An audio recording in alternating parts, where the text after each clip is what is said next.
Olá, eu sou a professora Fran, professora de Ciências da Rede Estadual de Ensino. Eu vim aqui para conversar com vocês hoje sobre um tema bem interessante. Para começar a aula, eu vou mostrar para vocês uma reportagem, uma notícia, na verdade, para vocês darem uma olhadinha para a gente discutir junto sobre ela. Aquecimento global pode eliminar 50% das praias do mundo até 2100. O problema representa um grande risco para as populações que vivem nas regiões costeiras. Então essa notícia, foi dada esse ano ainda, em 2020, está falando que as praias do mundo inteiro, metade delas podem desaparecer até 2100. Como que isso pode acontecer? O que está acontecendo no mundo que pode levar ao desaparecimento de muitas praias? A gente vai comentar sobre isso, e o tema de hoje, que é o que vai explicar o desaparecimento das praias, é a atmosfera. Então a gente vai falar um pouquinho sobre ela e falar a importância, as camadas, o que ela tem o que interfere ela diretamente na nossa vida, no nosso dia a dia. Então vamos começar aqui falando sobre as camadas da atmosfera. A atmosfera, então, é toda a camada gasosa que envolve a Terra. Então, um conjunto de todos os gases que estão em volta da Terra. A gente tem ali várias camadas, começando ali pela troposfera, estratosfera, mesosfera, termosfera e exosfera. Pra gente, as duas camadas mais importantes é a troposfera, porque é a camada onde a gente fica, a camada que a gente tem contato, onde ocorrem os fenômenos climáticos, como chuvas, ventos, E também a estratosfera, porque a estratosfera tem uma camada muito importante pra gente, que é a camada de ozônio, que a gente vai falar daqui a pouquinho sobre ela também. Então tem todas essas camadas e a gente vai focar um pouquinho melhor hoje na troposfera e na estratosfera. Então a atmosfera, a gente está vendo aquele gráfico de pizza ali bem bonitinho, está mostrando que 78% dela é de nitrogênio. Então a maior parte da nossa atmosfera é nitrogênio. O ar que está em volta aqui é a maior parte dele. Só que a gente não consegue respirar o nitrogênio, A gente não consegue colocar o nitrogênio para dentro do nosso corpo, apesar dele ser o gás mais abundante da atmosfera. E ele é importante para a gente, Ele faz parte da constituição de todos os seres vivos. Faz parte, por exemplo, ele é importante para sintetizar as proteínas dos nossos corpos e de todos os seres vivos. Se ele é tão importante e a gente não consegue respirar esse gás, como é que a gente faz para colocar ele para dentro do corpo?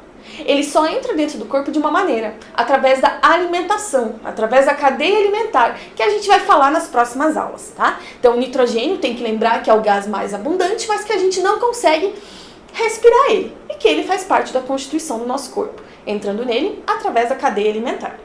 O segundo gás mais abundante, que está em verdinho no gráfico ali, é o oxigênio. O oxigênio é muito importante pra gente, Todo mundo pensa no oxigênio e já lembra da respiração, porque a gente respira esse gás mesmo. Mas a gente vai falar das outras funções que ele tem também. E só 1% ali é de outros gases. Então a maior parte dos gases da atmosfera é nitrogênio e oxigênio. Vamos continuar aqui então. Como surgiu o oxigênio na Terra? Ciência busca pistas sobre evento-chave. Então aqui, gente, é importante a gente saber que nem sempre a atmosfera ela foi igual ela é hoje. Nem sempre ela teve essa mesma constituição. A atmosfera da Terra primitiva não tinha oxigênio. Então, a gente não conseguia respirar esse gás porque não tinha os seres vivos não tinham oxigênio disponível para eles. Então aqui esse desenho, essa figura, está mostrando pra gente como é que foram os eventos de formação da Terra até a origem dos animais. Então está mostrando ali que a formação da Terra foi ali em cerca de 4,5 bilhões de anos atrás. Depois que a Terra se formou, quando a Terra se formou, ela não tinha nada do que a gente vê ela hoje, Não tinha nada do que a gente consegue visualizar nela hoje. Começou ali então, lá 3,9 bilhões de anos atrás, a formação das rochas mais antigas. Opa, a professora está falando errado aqui também. Então, há 4,9 bilhões de anos, a gente teve a formação das primeiras rochas, que eram rochas vulcânicas, Então, os vulcões estavam lá todo ativo, jogando lava para tudo quanto é lado. E é lava, gente, não é larva, tá? Larva é bicho, então o vulcão joga lava para fora. A lava, quando foi saindo, ela foi resfriando e foi formando as primeiras rochas. Ali, cerca de 3,5 bilhões de anos, surgiu a primeira vida na Terra. Então, a primeira forma de vida surgiu ali, mais ou menos nesse período. Só depois de um certo tempo ali, ó, é que surgiram os primeiros seres vivos fotossintetizantes, ou seja, aqueles seres vivos que produzem o próprio alimento através da luz do sol. Então, surgiram as primeiras formas de vida, e só um certo tempo depois é que surgiram as formas de vida que fazem fotossíntese. Quando surgiram, então, essas primeiras formas de vida, passou um tempo, começou então a surgir seres vivos que respiravam oxigênio. Então vejam, os seres vivos que precisam do oxigênio para respirar, que a gente chama de seres vivos aeróbios, só surgiram muito tempo depois da origem da vida no planeta. Então a vida ali, a Terra no começo não tinha oxigênio, mudou a atmosfera terrestre ao longo da formação da Terra até os dias atuais. E provavelmente vai continuar mudando ainda, né?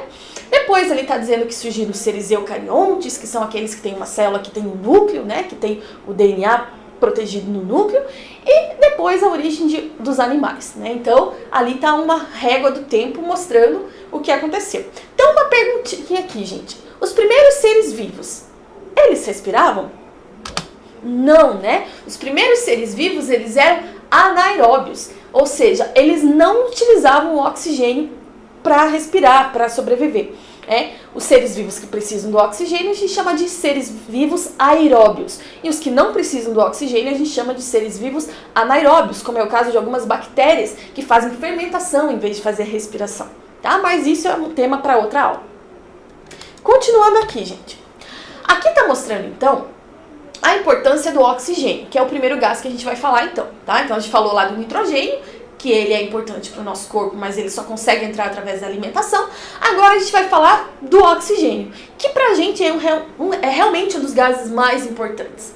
Tá dizendo então aqui que o oxigênio, ele é formado pela fotossíntese, tá? Então a fotossíntese, que é aquele processo em que a plantinha, ou outros seres que também fazem fotossíntese, pegam a luz do sol, a água, o gás carbônico e usam tudo isso para formar o próprio alimento, e de sobra elas ainda produzem o oxigênio que a gente usa na nossa respiração e que elas também usam na respiração delas, né? Então tem que lembrar lá que a plantinha, ela produz o oxigênio, não é pra gente, ela produz para ela também, ela produz para todos os seres vivos que respiram, tá? Então ela não está produzindo especificamente pra gente.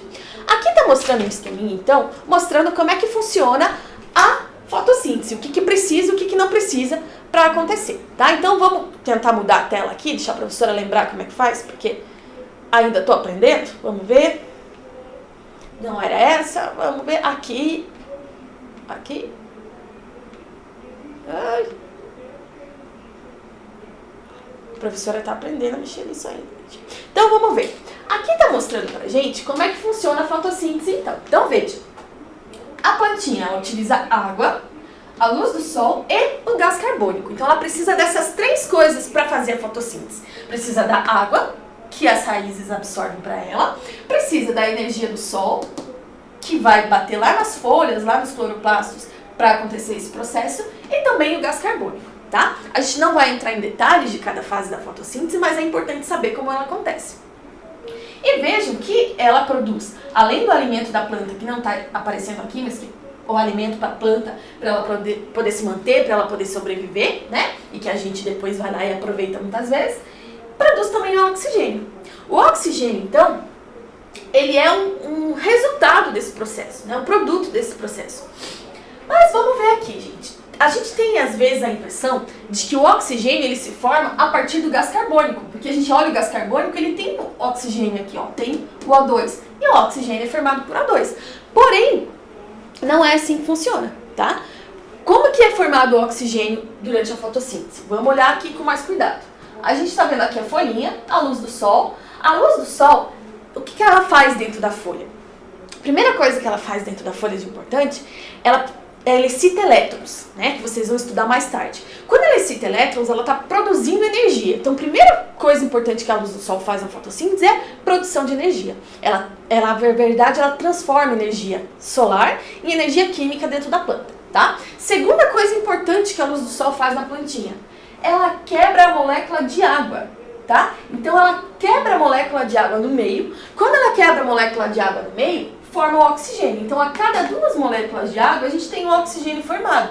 Então, o oxigênio da fotossíntese, ele não vem através do gás carbônico. Ele é formado a partir da quebra da molécula de água, tá? Então tem que tomar cuidado com isso. O gás carbônico, quando ele entra na planta, ele vai formar diretamente o alimento dela, tá? O oxigênio da fotossíntese é formado, então, pela quebra da molécula de água. E essa quebra de molécula de água também vai ajudar ali na produção de energia para conseguir pegar esse gás carbônico que está no ar e colocar lá dentro da planta, formando o alimento dela, tá? Vamos mudar a tela aqui de volta. Então, continuando lá, gente. Então, primeira coisa importante do oxigênio, ele é formado pela fotossíntese através da quebra da molécula de água. Segunda coisa importante para a gente falar do oxigênio. Opa, aqui está mostrando então como é que ele é formado, né? O oxigênio, ele é importante para a respiração, é óbvio, né? Quando a gente pensa em oxigênio, a gente já pensa em respiração. Então, todos os seres vivos aeróbios, como a gente já falou, precisam do oxigênio para respirar, né? Como está mostrando a figura ali. Os anaeróbios são aqueles que não utilizam o oxigênio, eles não respiram, tá? Então, oxigênio produzido na fotossíntese e utilizado na respiração dos seres aeróbios. Mais uma coisinha importante do oxigênio. Ele é um gás importante para combustão, tá? A gente diz que o oxigênio, ele é comburente. Então, tudo para pegar fogo, né, pra gente colocar fogo em alguma coisa, a gente precisa de 3 itens básicos. Primeiro, a gente precisa do combustível, que é o material que vai queimar, que pode ser madeira, como está mostrando na figura, pode ser papel, pode ser a gasolina. A gente precisa também de uma fonte de energia, de uma fonte que dê a faísca ali para pegar fogo, para entrar em combustão. Que pode ser lá a faísca do isqueiro, do fósforo, mas a gente também precisa do oxigênio. De nada adianta pra gente ter lá o fósforo e ter a madeira ou o papel para pegar fogo se a gente não tiver oxigênio, porque só consegue pegar fogo, só consegue entrar em combustão se tem o gás oxigênio. Se não tem o gás oxigênio, não pega fogo, tá? Então isso é bem importante também. Então a gente já falou 3 coisas importantes do oxigênio. Ele é produzido na fotossíntese, pela quebra da molécula de água, ele é utilizado na respiração dos seres aeróbios e ele é um gás super importante para combustão. Se não tem oxigênio, não pega fogo, tá? Continuando. Aqui a gente cortou um pedacinho com a professora ali, vamos mostrar lá. Vou mudar a forma aqui só para não cortar lá então. Forma a camada de ozônio. Então tem uma quarta importância para o oxigênio. Ele é um gás que forma a camada de ozônio, tá? Aqui a gente tem que lembrar assim, o oxigênio da nossa respiração é o O2. Então tem 2 moléculas de oxigênio, que é o oxigênio da nossa respiração, que é o oxigênio usado na combustão. A camada de ozônio, ele é um oxigênio, só que são 3 moléculas, é o O3. E a camada de ozônio, se ela estivesse aqui perto da gente, o O3, ele é tóxico. Ele não faz bem pra gente se a gente respirar ele. Porém, a camada de ozônio, como a gente falou, fica nas camadas mais altas, não fica aqui embaixo. Por conta disso, não faz mal pra gente, muito pelo contrário, ajuda a vida aqui na Terra, ajuda a gente. Como? A camada de ozônio, vocês estão vendo no desenho aí, forma, então, uma camada protetora em volta da Terra. Protetora, ela protege a Terra do quê? Protege, né, dos raios ultravioletas do Sol. Então eu vou colocar aqui pra vocês a imagem maior também, vamos de volta aqui. Então a gente está mostrando aqui a camada de ozônio, é uma camada que envolve o planeta Terra. Essa camada, então, vai proteger a Terra dos raios ultravioletas.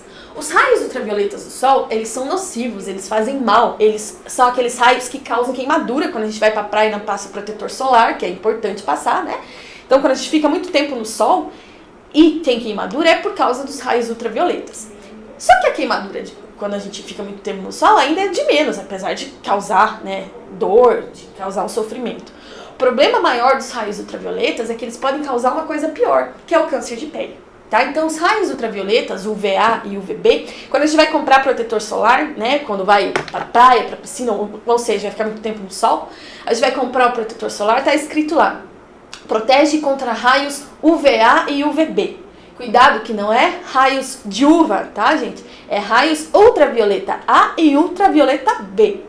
Então, esses raios, eles em contato com a nossa pele, eles vão causando mutações no nosso DNA e podem causar o câncer de pele. Tá? O câncer de pele, para tratamento tem que fazer depois quimioterapia, radioterapia, é bem sofrido, então a gente tem que se cuidar. uma das formas da gente se cuidar é passando protetor solar. Então, toda vez que a gente vai sair no sol, né, é importante usar protetor solar todos os dias, no rosto, né, nessa parte que fica exposta. E quando a gente vai pra praia, tem que passar protetor solar no corpo inteiro para evitar queimaduras e também evitar o câncer de pele. Porém, tem um outro jeito que é bem importante pra gente ajudar a evitar o câncer de pele, que é proteger a camada de ozônio. O problema da camada de ozônio é que a gente não cuidou direito dela. A gente começou a usar algumas substâncias que interagem, que sobem lá, então, nas camadas mais altas da atmosfera, começaram a interagir com a camada de ozônio e começaram a formar buracos nela. Esses buracos, então, vão deixando a camada de ozônio cada vez mais fina e os raios não são filtrados direito. Eles chegam aqui na Terra mais fortes e aumentam a incidência dos casos de câncer de pele no mundo inteiro. Tá? Como é que aconteceu isso? Essas substâncias que interagem com a camada de ozônio a gente chama de clorofluorcarbonetos, ou CFCs, que a gente abrevia, tá? Então esses CFCs, eles eram gases muito utilizados em aerosóis, sprays, né? E também em geladeira, aquelas geladeiras mais antigas tinham um gás que tinha os clorofluorcarbonetos. Tá? Então os CFCs, quando eles eram liberados ou no aerosol ou da geladeira lá, por algum motivo, eles subiam até as camadas mais altas da atmosfera, reagiam com a camada de ozônio e iam criando esses buracos. Hoje em dia, esses CFCs, eles foram, digamos assim, proibidos, né? Diminuiu bastante o uso desses gases. Então a gente está recuperando aos poucos a camada de ozônio. Mas mesmo assim vai demorar muito tempo para que esse buraco que foi formado, que é um buraco bem grande inclusive, porque ele se feche. E esses buracos acabam sendo concentrados, maior parte deles, nas calotas polares. Isso não quer dizer que a gente aqui no Brasil não sofra com isso. A gente sofre do mesmo jeito, porque não está sendo filtrado os raios solares do jeito que deveriam ser. Então a gente tem que tomar cuidado com isso também. Então lembrando, gente, camada de ozônio, a função dela é filtrar os raios ultravioletas do Sol.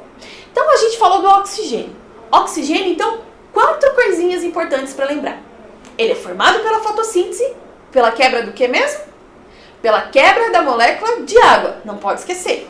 Ele é o gás da respiração, né? Todos os seres vivos aeróbios, como a gente, respiram oxigênio. Terceira coisa importante, ele é o gás da combustão. Se não tem oxigênio, não pega fogo, gente.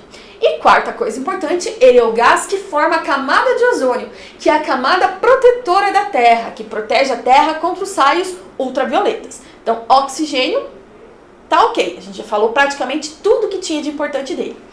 Agora, a gente vai falar de um outro gás, que ele não é um dos mais abundantes da atmosfera, mas que é um gás que interfere diretamente na nossa vida e que tem um monte de coisa importante também, que é o gás carbônico, tá?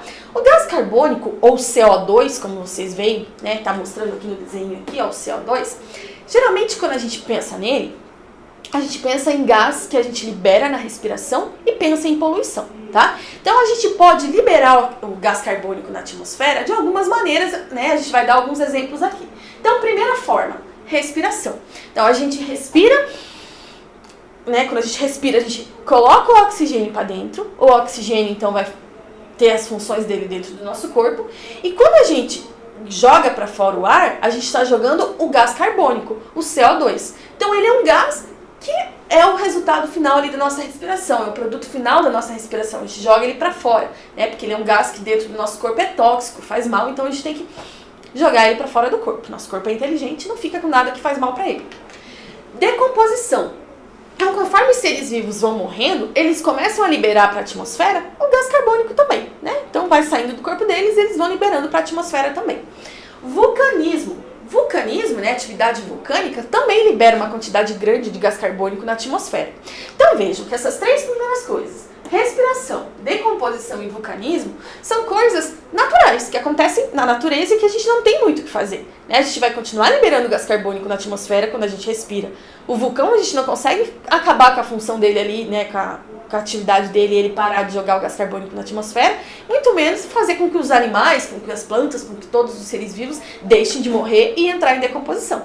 Então essas formas aqui a gente não consegue alterar muita coisa nelas. Agora, essa última aqui é que é o problema, a queima de combustíveis fósseis, que está relacionado geralmente à poluição, tá? Então, quando a gente... que são combustíveis fósseis, né, para começar?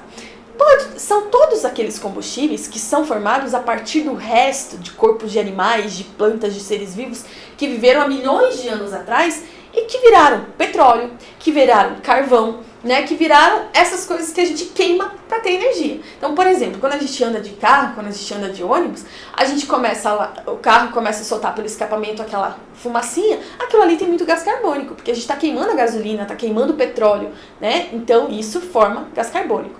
Assim como quando a gente queima lenha, quando queima papel, tudo isso também tem bastante compostos orgânicos ali que acabam ajudando a formação do gás carbônico, tá? Então, o problema maior nosso na atualidade é a queima dos combustíveis fósseis, porque praticamente tudo que a gente faz, mesmo que indiretamente, depende da queima de combustíveis fósseis, né? Seja pra gente se locomover de carro, de ônibus, de avião, seja pra gente se aquecer queimando lenha na fogueira, por exemplo. Tem fábricas, tem cidades inteiras que a energia deles a energia elétrica deles vem através da energia térmica. Então eles transformam a energia térmica, queimam lá carvão e outras coisas para transformar em energia elétrica. Aqui no Brasil a gente usa mais a energia que vem da energia da água, né? Que é outra fonte de energia, mas tem países que utilizam bastante queima de combustíveis fósseis para gerar energia elétrica. Então essas queimas de combustíveis fósseis aumentam muito a concentração de gás carbônico na atmosfera. E isso sim traz problemas pra gente, porque a gente vai alterando a constituição da atmosfera e a gente vai ver uma consequência direta do aumento do gás carbônico no ar, tá? Aqui tá mostrando de volta a figurinha da fotossíntese. Qual que é a importância dessa figurinha? Mostrando que agora, né, o gás carbônico ele é utilizado pela fotossíntese. Então o CO2, o gás carbônico, ele precisa entrar dentro do corpo das plantas para que elas consigam produzir o próprio alimento. Então o alimento das plantas depende, além da água que a gente falou lá no slide anterior, e da luz solar, também da presença do gás carbônico. Então as plantas, olha que interessante, elas sequestram o gás carbônico do ar. Então elas ajudam a gente a controlar a quantidade de gás carbônico que está no ar, além de dar o oxigênio para a gente respirar. Então planta, a gente, é tudo de bom, né? Elas dão para a gente o oxigênio que a gente respira e elas ainda sequestram o gás carbônico que está no ar, colocam lá no corpo dela em forma de alimento que a gente vai utilizar depois ainda. Então a fotossíntese é um dos eventos mais maravilhosos que acontecem na Terra. Continuando aqui, gente, falando sobre o gás carbônico ainda. A gente tem então alterado muito a concentração desse gás na atmosfera. Como eu comentei com vocês, só o uso da queima dos combustíveis fósseis, seja para todas as funções que a gente usa, sejam nas fábricas, nos carros, ou queima mesmo, desmatamento e queimadas, tudo isso vai gerar muito gás carbônico. E isso é um problemão, tá? As queimadas, como a gente viu bastante notícia mostrando as queimadas da Amazônia no passado, também é um grande problema, tá? É um duplo problema aí, vamos dizer assim. Primeiro, porque quando a gente faz uma queimada, aquele gás carbônico que a planta tinha sequestrado e aprisionado dentro do corpo dela, a gente libera novamente para a atmosfera. Então a gente está liberando uma quantidade bem grande de gás carbônico na atmosfera. Outro problema, as plantas, elas sequestram gás carbônico. Então se você queimou a planta, ela liberou o gás carbônico que ela tinha sequestrado e já não tem mais aquela planta para sequestrar mais gás carbônico. Então a gente cria um duplo problema aí, né? Aqui está mostrando como é que é o ciclo do gás carbônico. Vou mudar a tela aqui só para poder mostrar para vocês. Opa, não é essa aqui. Então lá, gente, o ciclo do gás carbônico. Acho que aqui fica melhor, né? A gente está mostrando aqui, então, que tem um ciclo. Como é que ele funciona? Está mostrando aqui, ó, que a respiração libera o gás carbônico no ar. As fábricas, automóveis em geral, liberam gás carbônico no ar. Organismo que morreu está liberando gás carbônico no ar. Combustível fóssil aqui também. Então, todos esses processos aqui estão liberando gás carbônico no ar, tá? A única forma de tirar o gás carbônico do ar é através da fotossíntese. Então as plantas conseguem pegar todo esse gás carbônico, todos esses processos liberados no ar e aprisionar no corpo delas, né? Então a fotossíntese é muito importante para a gente também por conta disso, tá? Então aqui está o ciclo mostrando como é que isso acontece. Vamos voltar lá, vamos passar para o próximo slide. O gás carbônico, ele é um gás do efeito estufa. O que é o efeito estufa? Então, para começar, gente, o efeito estufa, ele não é ruim pra gente. Ele é muito importante para a vida no planeta. Sem o efeito estufa, não ia ter boa parte das vidas que existem ou que já existiram nesse planeta hoje, tá? Opa, a professora falou errado, vamos lá. Sem o gás carbônico, sem o efeito estufa, que o gás carbônico ajuda a produzir, não teria boa parte da vida existente no planeta, ou daquelas que um dia já existiram e hoje não existem mais, tá? Então o efeito estufa é muito importante. Por quê? Porque o efeito estufa, ele mantém o calor na Terra. Tem que tomar cuidado para não confundir o efeito estufa com a camada de ozônio, tá? Efeito estufa também é uma camada que fica em volta da Terra. Uma camadinha aqui que está representada em azul para vocês, tá? Só que essa camada, ela não tem a função de filtrar os raios do Sol. Essa camada tem outra função. Quem filtra os raios do Sol é a camada de ozônio. O efeito estufa, ele segura parte do calor do Sol na Terra. Então imagine, durante o dia, né, o Sol está voltado para essa parte aqui, por exemplo, da Terra, começa a incidir bastante raios solares aqui. Está incidindo os raios solares, tá? Uma parte desse calor bate aqui na Terra e volta, reflete, volta, né, lá para o universo. Outra parte dele fica aprisionada aqui, não consegue sair daqui da atmosfera e voltar lá, né, pro resto do universo. Esse calor que fica aprisionado aqui, ele é importante para manter a temperatura da Terra mais ou menos estável. Então imagine, se a gente não tivesse essa camada que faz o efeito estufa, o que aconteceria? Durante o dia ia ser quente, durante a noite ia ser muito frio, então a oscilação de temperatura ia ser muito alta. A gente ia ter temperaturas altas durante o dia, temperaturas muito baixas durante a noite, que é o que acontece, por exemplo, em Vênus. Vênus, durante o dia, é muito quente, enquanto, né, o Sol está incidindo diretamente naquela região de Vênus, é muito quente. À noite, como lá não tem essa camada do efeito estufa, é muito frio, chega a menos 100 graus negativos, até mais que isso, até menos que isso, vamos dizer assim, né? Então, a camada do efeito estufa, ele é importante para segurar parte do calor do Sol na Terra e manter a temperatura da Terra numa temperatura ideal para a vida, né? Para todas as formas de vida, vamos dizer assim. Só que o problema é que como a gente tem aumentado muito a quantidade de gás carbônico que a gente está jogando na atmosfera o tempo todo, por conta de andar muito de carro, por conta das queimadas, por conta do desmatamento, que daí impede que as plantas consigam sequestrar o gás carbônico, essa camada está ficando cada vez mais grossa. Então, se essa camada ficar cada vez mais grossa, ela vai segurar mais calor do que ela deveria segurar. E é isso que está acontecendo no planeta. Essa camada está ficando cada vez mais grossa, e em vez de segurar só aquele calorzinho bom para manter a temperatura na Terra, está segurando muito mais calor do que deveria. E isso tem consequências. E não é só o gás carbônico que ajuda no efeito estufa, tá? Então a gente está mostrando aí para vocês que tem o CO2, que é o gás carbônico, mas também tem o CH4, que é o gás metano, tá? Então o gás metano e o gás carbônico são os dois gases que mais interferem no efeito estufa. Então vamos ver aqui, falando de volta bonitinho aqui, ó, mostrando um outro desenho falando do efeito estufa. Então os raios do Sol incidem aqui na Terra, parte do calor volta para o universo e parte dele fica preso aqui na camada do efeito estufa, né? Mantendo então a temperatura da Terra mais ou menos estável ali, né? Não fica tão frio durante a noite, por exemplo. O gás carbônico e o metano são os dois gases que interferem então no efeito, que mais interferem no efeito estufa. O metano a gente chama de CH4, gás carbônico de CO2.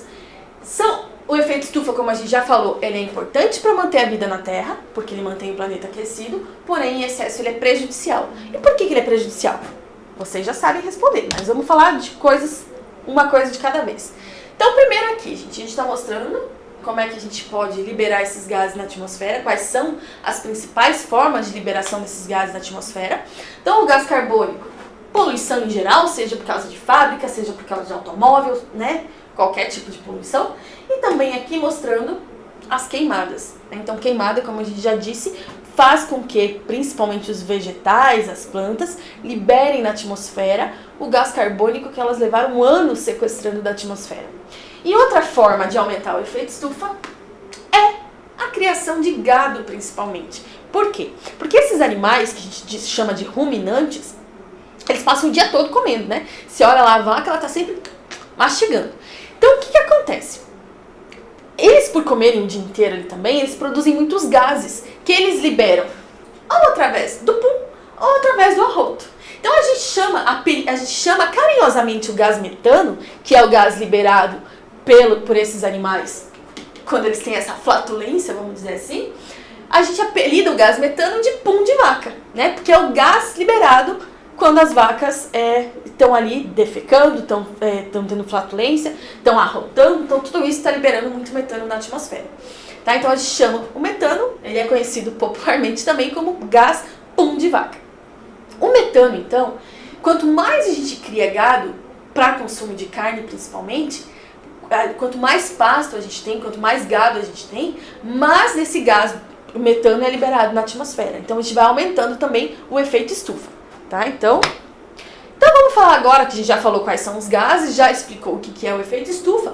Vamos falar quais são os problemas que causam o aumento do efeito estufa. Então o primeiro problema, que é o mais óbvio, se você aumenta essa camada que segura o calor na Terra, você está aumentando o clima do planeta, aumentando a temperatura do planeta, desculpa. Né? Então você deixou essa camada mais grossa, essa camada do efeito estufa então começa a segurar mais calor do que deveria. Primeira coisa, segurou mais calor, aquecimento global. Então a Terra está ficando mais quente. E isso está acontecendo, né? Sim, vários estudos estão mostrando que a Terra está alterando muito a temperatura nos últimos anos e que todo ano aumenta um pouquinho. Segunda coisa, que também é consequência da primeira. Se a gente tem aquecimento global, o planeta vai ficando mais quente, vai acabar derretendo as geleiras dos polos. Né? Então aqui está mostrando essa imagem para vocês ali, começa a derreter a geleira. Né? E coitado de quem depende da geleira. Aí vem uma terceira coisa, que também é consequência disso. Se a gente aumenta a temperatura do planeta, o aumento de temperatura causa derretimento das geleiras. O derretimento das geleiras, o que acontece? Gelo é água. Para onde que vai essa água? Para os oceanos. Então a gente aumenta o nível dos oceanos. Então essa notícia aqui, ó, tá falando pra gente, notícia do ano passado, especialistas estimam aumento de até 2 metros no nível dos oceanos até 2100. Então, olha só, 2 metros é muita coisa. Então, até 2100, a gente vai ter 2 metros a mais de oceano. Por isso, daquela notícia que a gente falou no início da aula, que até 2100, que é a mesma data que está ali, ó, a gente estima que metade das praias do planeta vão desaparecer, porque os oceanos vão invadir essas praias, como está mostrando essa figura aqui também, ó. Então, aqui, o mar até invadiu, ó, destruiu a rua aqui, né, destruiu toda aquela... tá quase entrando dentro das casas. A gente tem, né, inclusive aqui em Matinhos, alguns locais que acontece isso também. Então, o mar, ele começou, então, a aumentar o nível do oceano. Essas praias, então, essa água tem que ir para algum lugar, ela acaba invadindo as praias. E pode ser que até 2100 a gente tenha só metade das praias que tem no planeta. O que é uma pena, porque eu, por exemplo, adoro praia. E não é só por isso também, né? A gente tem que pensar que tem vários animais, vários outros seres vivos que serão diretamente afetados quando a gente altera todo esse ecossistema deles. Mas tem mais coisa, né? Como se já não bastasse. A gente, aquecimento global, derretimento de geleira, aumento de nível de oceano, a gente ainda tem as mudanças climáticas. Então tudo isso interfere no clima do planeta. Então tem lugar onde tem seca. E era rio, por exemplo, né? A gente tá vendo o barquinho aqui, ó, já não tem nem água mais, virou seca. Né? Secou, alterou o rio ali, acabou com aquele ecossistema, com aquela população toda ali. Outros locais, chuva demais, enchente. Né? Então, uma das causas da enchente também, chuva torrencial, fora de época, acaba acontecendo também. Aumenta a incidência de furacões, né? de fenômenos climáticos extremos. Então, a gente está alterando o clima do planeta. A gente tem local onde deveriam ser florestas que vão acabar virando desertos. Né? Então, tudo isso vai alterando o clima do planeta no geral. Então, pode ser que a poluição esteja sendo causada só em determinado local e que seja uma outra ilhazinha lá, bem pequenininha, bonitinha, bem preservada e sem poluição. Mas os gases do efeito estufa vão para a atmosfera no geral e acabam afetando o mundo inteiro, mesmo essa ilha que não é poluída e que não emite gases do efeito estufa. E mais uma consequência direta de tudo isso, extinção das espécies. Aqui a gente está vendo 4 exemplos de espécies que estão sendo ameaçadas de extinção, né? Então, provavelmente, daqui a alguns anos, a gente ouça falar que uma ou outra ali foi extinta de verdade, por conta das mudanças climáticas também, né? Não é só por causa disso, mas uma das principais causas são as mudanças climáticas. Então, por exemplo, ali, o urso polar, né? Está acabando com o habitat deles, eles dependem diretamente das geleiras, então acaba com as geleiras, eles não têm mais onde sobreviver direito. Quando você derrete geleira, você também acaba matando vários peixes, porque você altera a constituição da água, o pH da água, a salinidade da água, morrem os peixes que serviriam de alimento para o urso polar. Outro exemplo ali, o coala, o pinguim imperador, o lobo marinho, né? Então todos esses animais estão sendo ameaçados, fora uma infinidade de outros animais, de vegetais, de fungos, enfim, de outros seres vivos. Então essas são as consequências diretas do efeito estufa. Então a gente tem que cuidar com isso. Propriedades do ar. Então até agora a gente falou da constituição da atmosfera, falou brevemente ali das camadas da atmosfera, da importância do nitrogênio, do oxigênio, do gás carbônico, efeito estufa, camada de ozônio. Agora a gente vai falar de algumas propriedades do ar, tá? Então, propriedades do ar.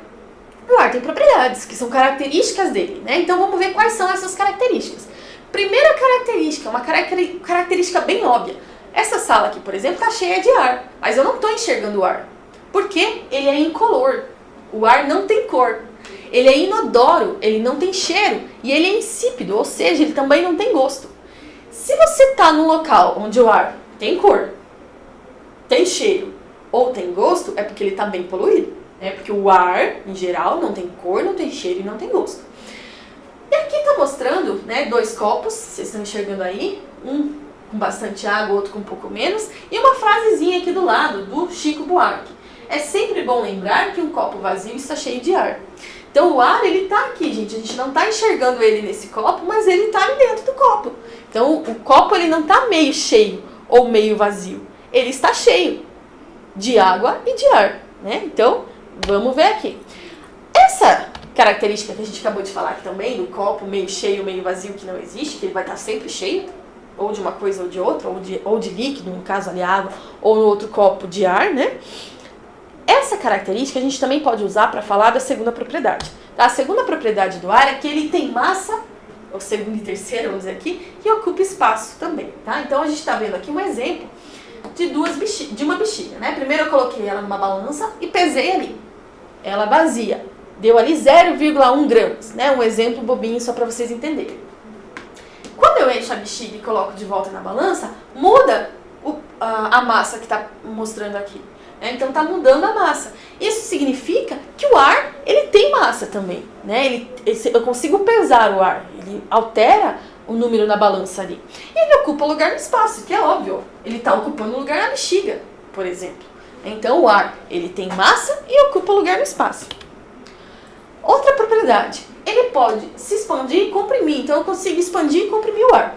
Um exemplo disso está aqui nessa seringa. Tá? Então está mostrando um desenho com uma seringa. Essa seringa está cheia de ar. Quando eu empurro o embolo da seringa, eu faço com que o ar, estou tampando com o dedo para não fugir o ar que está ali dentro.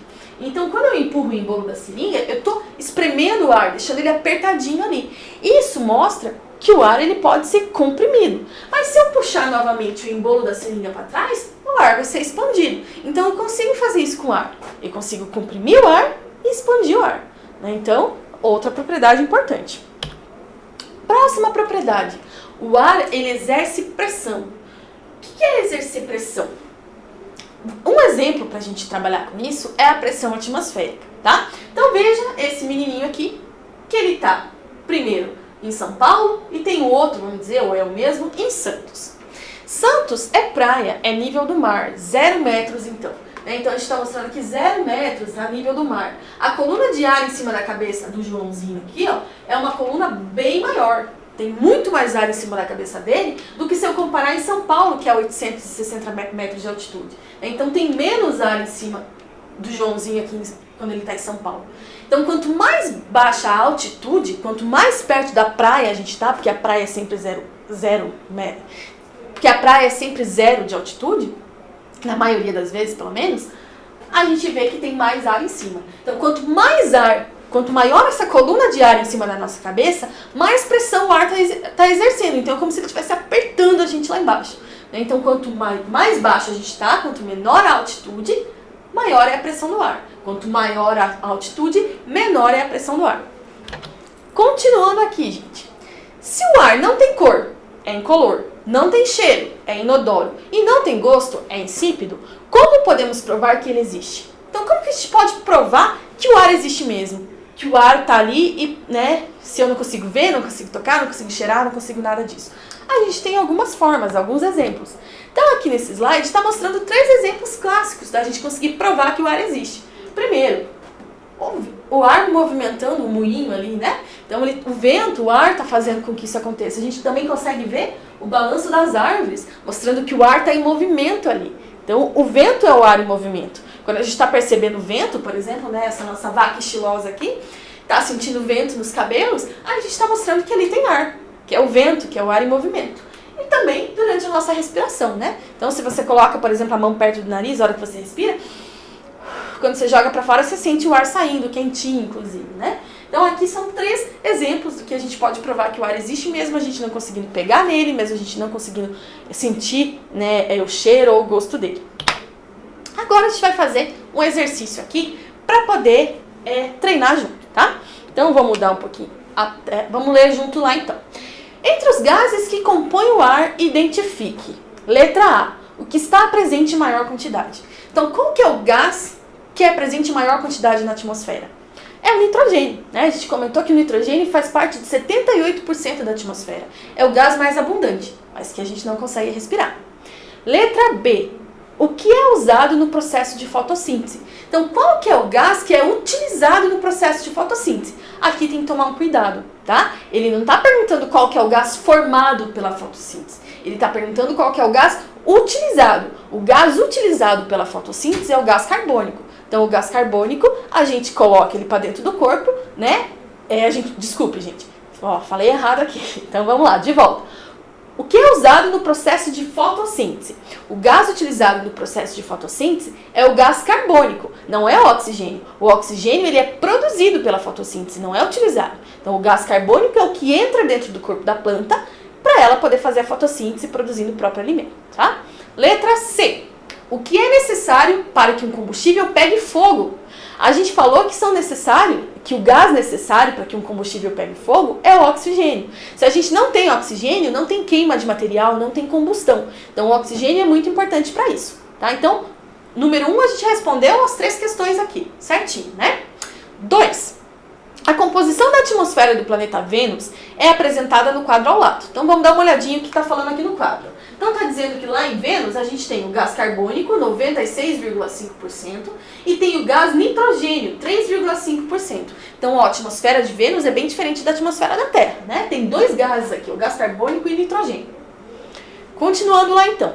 Analise o quadro e faça o que se pede. Possuindo aparas de madeiras e fósforos, um astronauta em uma missão espacial nesse planeta conseguiria acender uma fogueira? Justifique a sua resposta com base nos dados do quadro.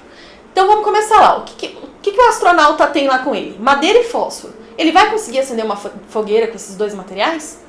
Então vamos lembrar lá o que é necessário para ter fogo. O oxigênio. A atmosfera de Vênus não tem oxigênio, só tem gás carbônico e nitrogênio. Então o astronauta vai ficar no escuro, vai ficar com frio lá, porque não tem como fazer fogo em Vênus, porque não tem oxigênio, que é um gás comburente que precisa dele para pegar fogo. Próxima questão. Leia o trecho a seguir. É um gás incolor que forma uma fina camada na atmosfera e absorve os componentes nocivos da luz solar, conhecidos como raios ultravioleta B ou UVB, protegendo os seres humanos dos danos causados pelo Sol. Sobre o que o trecho acima está falando? Então, o que é isso? Essa camada que está protegendo a Terra dos raios ultravioleta?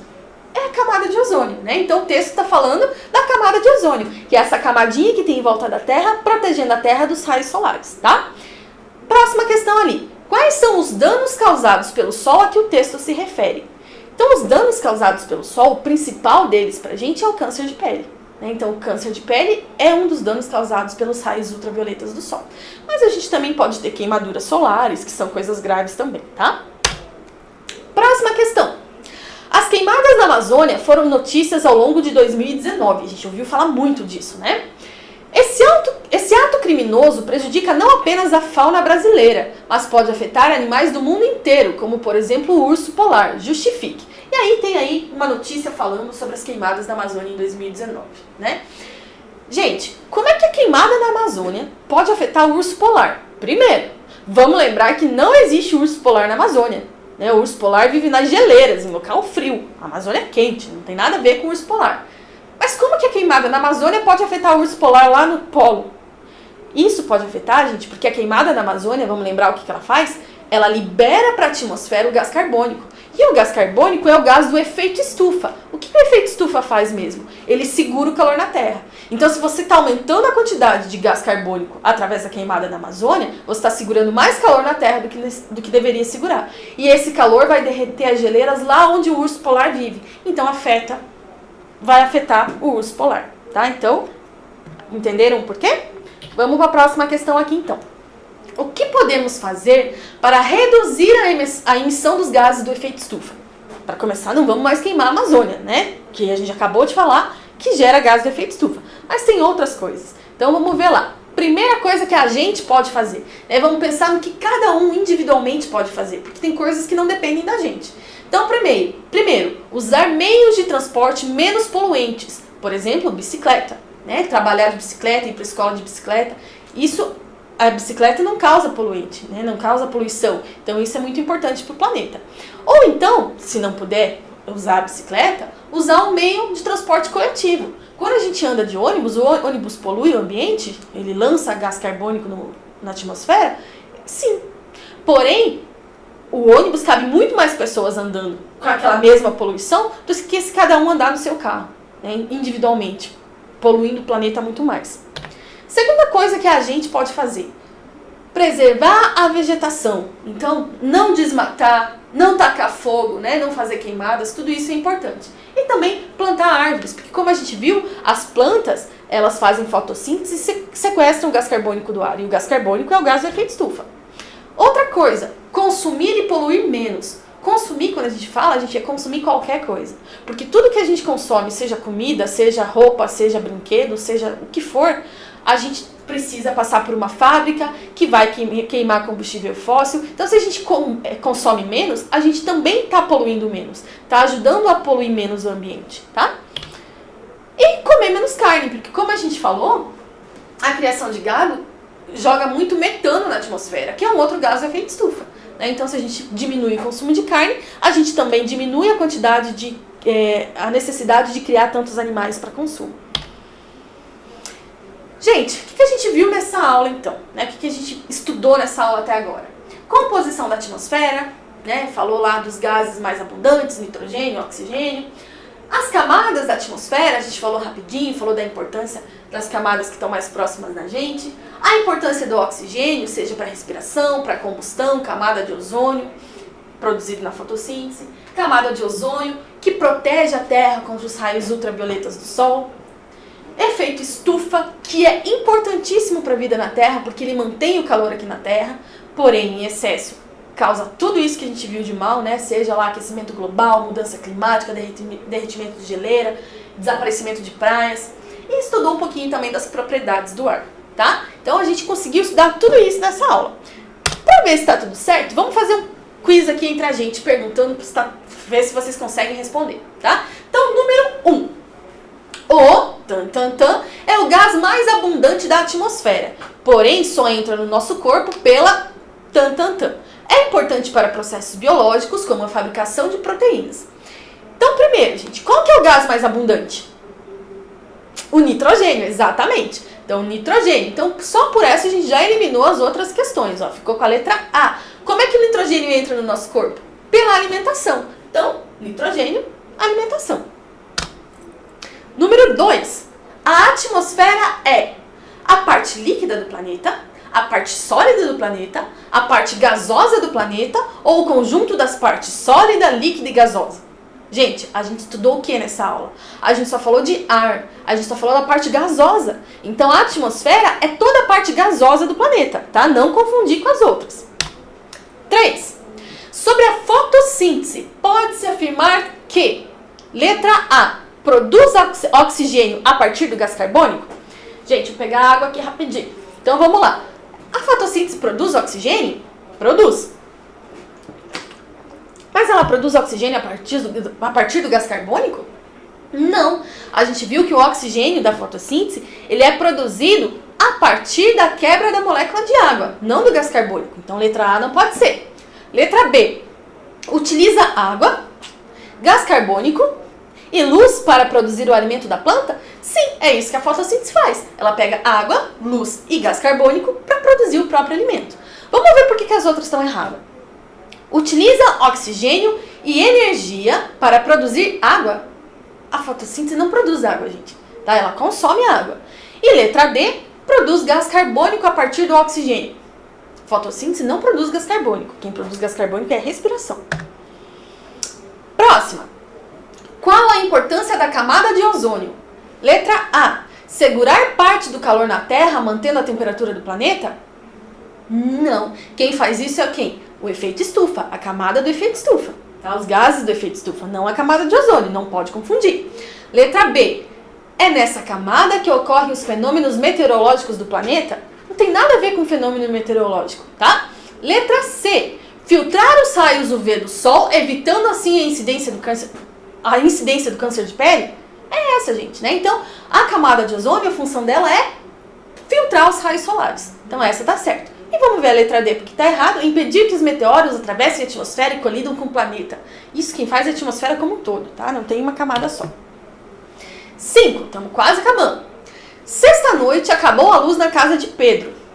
Maria, sua mãe, resolveu acender uma vela, pois sabe que o filho tem medo de escuro.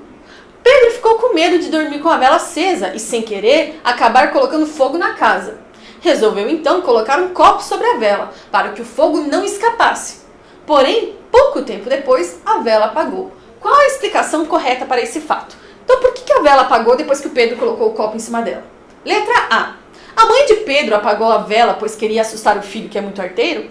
Poderia até ser, né? Mas não foi isso, gente, né? Não acreditem, não foi. Letra B. Pedro deve ter esbarrado no copo e apagado a vela sem querer? Poderia ter acontecido? Até poderia, mas não é essa a explicação correta. É a explicação que a gente quer falando de ciências. Letra C. Tinha um fantasma na casa e ele não gostou do cheiro da vela. Gente, pode até ser que tenha um fantasma na casa, mas também ele não vai apagar a vela. Então sobrou pra gente a letra D. Acabou o oxigênio dentro do copo e o fogo precisa do oxigênio para se manter. Isso mesmo, né? A gente falou várias vezes que não mantém o fogo se não tiver oxigênio. Então quando o Pedro colocou o copo em cima, ele limitou a quantidade de oxigênio que tinha naquele espaço. Quando acabou o oxigênio dentro do copo, o fogo se apagou também. 6. Não são considerados efeitos resultantes do aumento do efeito estufa. Letra A. Então a gente quer o que não é resultado do efeito estufa, tá? Letra A. Aquecimento global e aumento do nível dos oceanos. Essas duas coisas são resultados diretos do efeito estufa. Letra B. Mudança climática e buraco na camada de ozônio. Mudança climática é resultado do efeito estufa. Mas o buraco na camada de ozônio não. O buraco na camada de ozônio é outro gás que causa isso, não tem nada a ver com os gases do efeito estufa. Letra C. Derretimento de geleiras e extinção das espécies. As duas são também. E desaparecimento das praias e mudanças climáticas também são consequências. Então aqui não é consequência, é a letra B, por causa do buraco na camada de ozônio. 7. Qual a propriedade do ar permite encher um pneu de bicicleta? Então como é que eu consigo encher um pneu de bicicleta? Letra A. É pela propriedade do ar não ter cor, cheiro ou gosto? Isso não tem nada a ver, né? Letra B. Ele pode ser comprimido? Letra C. Ocupa lugar no espaço? Ou letra D. Exerce pressão? O ar ocupa lugar no espaço, gente. Então, quando a gente enche o pneu de bicicleta, a gente está fazendo o ar ocupar aquele espaço do pneu, né? Então, letra C. 8. Qual componente da atmosfera é essencial para a combustão, para a queima de qualquer coisa? O oxigênio, né? A gente falou várias vezes sobre isso também. 9. Tá acabando, gente. O jogador de futebol saiu de Curitiba, altitude 935 metros, para jogar em La Paz, 3.600. Olha, gente, vou ler de volta. O jogador de futebol saiu de Curitiba, altitude 935 metros, para jogar em La Paz, 3.440 metros de altitude, na Bolívia. Nas primeiras semanas, esse jogador apresentou algumas dificuldades respiratórias, o que se deve ao fato de que, letra A pressão atmosférica dos dois países é a mesma? Não é, né? A gente comentou que quanto mais alto, menor a pressão atmosférica. Então, em La Paz, que é muito mais alta do que aqui em Curitiba, a pressão atmosférica é menor. E se a pressão atmosférica é menor, gente, tem menos ar em cima da cabeça do jogador lá em cima. Então, ele tem dificuldade para respirar mesmo, porque se tem menos ar disponível, ele tem que se esforçar mais para conseguir respirar, tá? Letra B. A pressão atmosférica de Curitiba é maior do que La Paz? Isso é verdade, né? Como Curitiba está mais baixo do que La Paz, tem uma camada de ar muito maior em cima da cabeça do jogador quando ele está aqui em Curitiba do que quando ele está em La Paz. Então ele respira com mais facilidade aqui do que lá. Então, letra C, a atmosfera de Curitiba ser menos que a La Paz, nada a ver. E letra D, provavelmente o jogador viajou doente. Também não, gente. Então, gente, a aula de hoje foi isso. Espero que vocês tenham gostado. Encontro vocês na próxima aula. Faça os exercícios com carinho, com cuidado. E a gente vai conversando, tá bom? Até a próxima aula. Tchau!